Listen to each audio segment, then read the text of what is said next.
Okay, first up, Dana White had a few big fight announcements this week. The first one being Charles Oliveira versus Arman Tsarukyan. Oliveira was supposed to fight the champ Islam Makhachev, but Islam is still recovering from an injury. Tsarukyan is coming off a vicious knockout of Beneil Dariush. The winner will face Islam when he returns this summer.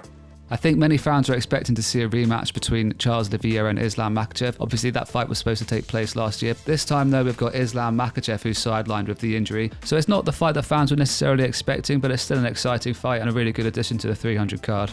The next fight that Dana White also announced was Dustin Poirier versus Benoit St. Denis, which is set to take place at UFC 299. The interesting thing about this fight is that it's set to take place over 5 rounds, despite not being a main event or a championship bout. We all know Poirier's been there, he's been in those 5-round fights before, and this would be Benoit St. Denis' first time in a 5-rounder. So you could think that if it does make it out of the 3rd round, then Poirier will have some kind of advantage. That said though, St. Denis is on a 5-fight winning streak and a 5-fight finishing streak and has yet to see the judges' scorecard. So there's a pretty good chance that we don't make it to the 4th or 5th round. Anyway, that's just another great addition to an already stacked 299 card.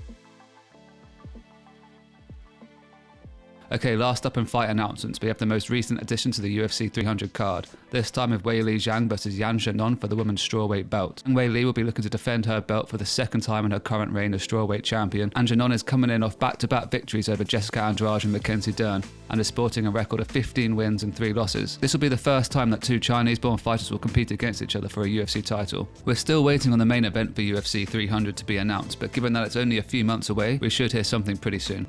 Alright then, Islam Makhachev outlines his plans for the future. Also this week, UFC lightweight champion Islam Makhachev took to X to outline his plans for the future. According to Makhachev, we can expect to see the champ back in action on June 7th against the current BMF champion Dustin. If all goes according to Makhachev's plan, we can then expect to see him back in action in November against the winner of Charles Oliveira versus Arman Tsarukyan. What happens after his 3-fight plan? Who knows, perhaps he's looking to follow in Khabib's footsteps and retire early whilst he's still on top. There's been no official word from the UFC regarding Makhachev versus Gaethje, but given it's a fight I'm sure the fans would love, I don't see why this wouldn't go ahead. Jon Jones accused of ducking harder fight with Tom Aspinall. The heavyweight division's in a weird spot at the moment. You've got the current undisputed champion, Jon Jones, sidelined with an injury. You've got the interim heavyweight champion, Tom Aspinall, seemingly good to go and awaiting a fight. And then you've got Stipe Miocic, one of, if not the greatest heavyweight of all time, looking to make a return after a 3-year hiatus. It seems as if the UFC and Jon Jones are hell-bent on Stipe Miocic being the next fighter to challenge for the heavyweight title, despite there being a clear #1 challenger and interim title holder in Tom Aspinall. Bones took to Twitter to voice his opinion on the matter and received an overwhelming response from fans accusing the champ of ducking the harder opponent, Tom Aspinall. I can see both points of view here. Jones has surely earned the right throughout his career to choose who he faces next in what will likely be one of his last fights. Then on the other hand, what's the point in having an interim champion if they're not next in line to unify the belt? It just leaves the division in a weird spot and holds it up for everyone else. What do you guys think? Who should be next in line to fight Jon Jones for the title? Michael Chandler responds to Conor McGregor's fight announcement. Conor McGregor recently announced that he'll be returning to action on June 29th to face Michael Chandler at 185 pounds. This week, Chandler posted a response to McGregor's announcement on his YouTube channel, where he discussed the possibility of facing McGregor at 185. Do I believe the fight's at 185? Heck, I'm game. The weight class does not matter. Because you guys got to remember, 2 guys that weigh the same-ish, Conor and I are within 3 to 5 pounds of each other. Spent 5 weeks with him in Las Vegas, saw him almost every day. You guys saw us standing next to each other. The size of us, very similar. So it doesn't matter whether we're cutting 25 pounds down to 155 or 15 pounds down to 170, 20 pounds down to 170, or whatever the math is. We're the same weight. So does the weight really matter? Weight doesn't matter to me. This is the fight that I want. It's the fight that I agreed to. So it seems as though the fight is going ahead. There's been no official word from the UFC, but both McGregor and Chandler agree that International Fight Week in June is when they'll face off.